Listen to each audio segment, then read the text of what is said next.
जय मिथिला जय जानकी। अपार हर्ष के संग सूचित करी जे दैनिक मिथिला अखबार समदिया मिथिला अही जानकी नवमी 5 मई को मिथिला संस्करण के प्रकाशन प्रारंभ कऽ रहल छथि। अहाँ सब मिथिलावासी से विनम्र निवेदन जे अही सुंदर सल पहल में सब मिथिलावासी जानकी तिथि के अही पावन अवसर पर समदिया मिथिला के मिथिला संस्करण के स्वागत करी, हार्दिक स्वागत करी। और अही जानकी तिथि को ई मिथिला मातृभूमि मैथिली के लेल जे सुंदर सन पहल शैलेश तिवारी जी कऽ रहल छथिन, तो हमहूँ सब पूरा मिथिला में मैथिली के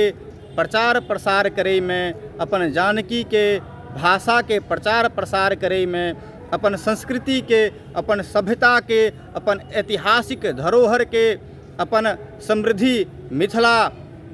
के जे धरोहर छे, जे ऐतिहासिक धरोहर छे, जे विरासत छे, जे संस्कृति सभ्यता छे, तकरा बचाबै में जे हिनकर प्रयास भऽ रहल छे, ओहि में सब गोटा से विनम्र निवेदन जे एकरा स्वागत करी और एकरा समाज में मुख्य भूमिका में आनी, जैसे समाज के सही दिशा देबै में एकटा जे हिनकर पहल छे ओ बेसी से बेसी जन तक पहुँच सकते और बेसी से बेसी समाज के उत्थान में, समाज के सजगता में, समाज के समृद्धि में हिनकर प्रयास हमर सबके सहयोग से बेसी सफल होय, तही कामना के संग अहाँ सब मिथिलावासी के पुनः प्रणाम करैत